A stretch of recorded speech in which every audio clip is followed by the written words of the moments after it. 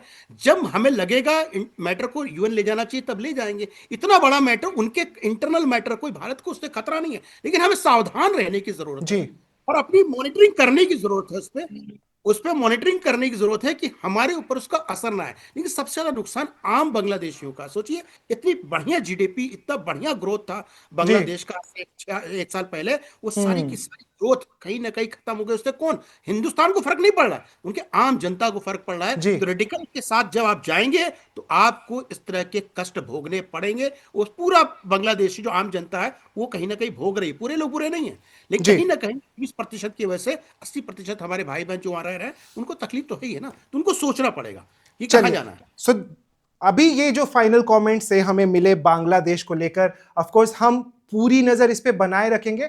जो डेवलपमेंट्स हो रही है वो काफी तेजी से हो रही है। कई बड़े जेंजी लीडर्स जो उनके स्टूडेंट लीडर्स हैं उनके ऊपर भी अटैक्स हो रहे हैं। भारत का जो ओवरऑल रोल है, अभी भारत थोड़ी सी दूरी बनाए रखे है और वो ऑब्जर्व कर रहे हैं। आई एम श्योर कि सरकार भी ऑब्जर्व कर रही होगी कि किस तरह की डेवलपमेंट्स हो रही हैं। हिंदुओं को लेकर के बहुत चर्चा होती है भारत में, क्योंकि बांग्लादेश में हिंदुओं की संख्या लगातार कम होती गई है। वही केस पाकिस्तान में रहा है, इस वजह से हिंदुओं को लेकर काफी बात होती है। बहरहाल चर्चा होते समय गर्मा गर्मी हो जाती है, लेकिन हमें मजा आता है जब लोग अपनी राय को खुल के रख पाते हैं। बांग्लादेश को लेकर के हमारा एक प्लेलिस्ट भी है जिसमें आपको कई सारी ऐसी खबरें नजर आएंगी जो कि आपको दूसरे प्लेटफॉर्म्स पे नजर नहीं आ रही होंगी। बहरहाल हम शुक्रिया करना चाहेंगे संजय राणा जी का जिन्होंने हमें टाइम दिया, फजील अहमद, और thank you so much Arvind Singh Tejawat to bring us all the perspective in this story. Thank you so much for all the guest. और आप देख रहे थे तर्कश, जो कि हर दिन आपके चैनल पे, वन इंडिया चैनल पे आता है शाम को 7 बजे, और हम लाते हैं ऐसे सवालों का तर्कश जिसे देखकर आपको मजा आए और साथ में आपको समझ में आए कि वाकई दुनिया में और भारत में चल क्या रहा है। मैं हूं नागेंद्र सिंह, आप देखते रहिए वन इंडिया।